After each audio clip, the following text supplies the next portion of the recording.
dilemma between EQ and IQ. A lot of us get confused with the terminology EQ and IQ, intelligent quotient and emotional quotient. Do you know the difference between both of them? Do you know which one can contribute more to your success? Also, do you know how to find your EQ levels?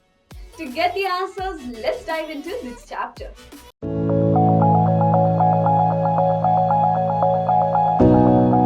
Let us understand the difference between EQ and IQ.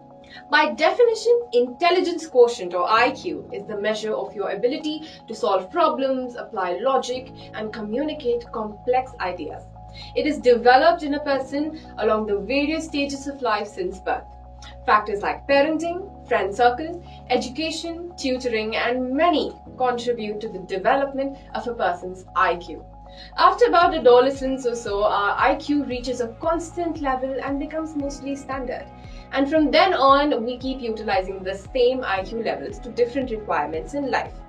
But this does not mean that one cannot improve on his IQ after reaching that constant level. One can always work on improving and enhancing their IQ. However, every person develops a different level of IQ. The job one chooses to survive on might also be in tandem to their IQ level. On the other hand, we have emotional quotient or EQ, which is the measure of your ability to acknowledge your emotions as well as others. It is the ability to create awareness and utilize that awareness for great decision making in life. EQ works with parameters like self-awareness, social awareness, relationship management, and emotions. Thereby, it never reaches a constant level and it keeps changing dynamically based on the situation, the place, time, people, and many more factors. Often we come across the comparison between the importance of EQ and IQ. In fact, there is a lot of propaganda built around the importance of IQ and how successful people have high IQ. How you stand out in a group when you possess high IQ levels. Yes, IQ does make you stand out in a group. You definitely can crack the best job with your high IQ levels. But to survive and sustain in the same job, you require a very high and stable EQ. Let us understand this further with 4 combinational scenarios. Let's consider a person, John. Scenario 1.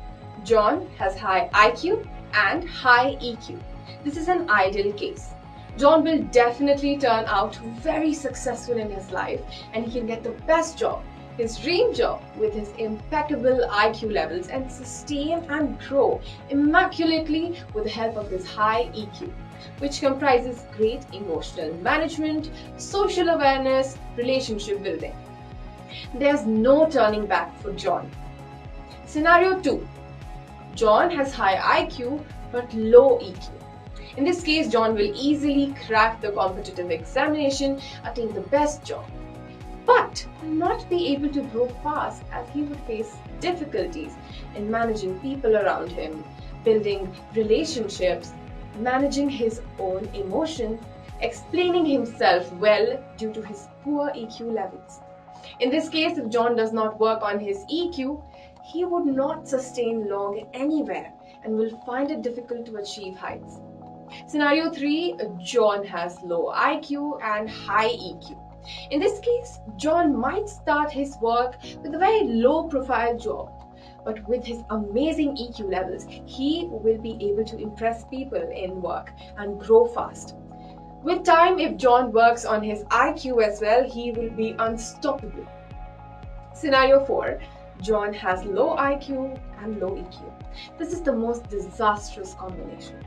After attaining low profile job, John will not even be able to grow due to low EQ.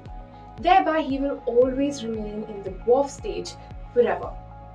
Thereby, you might be a person with high or low or average IQ and still survive if you have an excellent EQ. EQ can come to your save. It can become the pillar to your success. Therefore, it is a compulsion to develop your emotional quotient and do great at it. If you want to assess how good your EQ levels are, for your convenience, we have also provided a link in the course, which you will be able to view just after the completion of this video. Let's look at certain takeaways from this chapter. Between EQ and IQ. IQ is standard and our EQ keeps changing. EQ keeps changing due to the changeable parameters emotional intelligence depends on, like self-awareness, emotional management, social awareness, and relationship management. Between EQ and IQ, emotional intelligence or EQ takes the upper hand. You can measure your EQ either by a test or by self-questioning. Self-questioning is the best way to gauge your EQ. Be it a test or self-questioning, the first step to acquire emotional intelligence is self-awareness.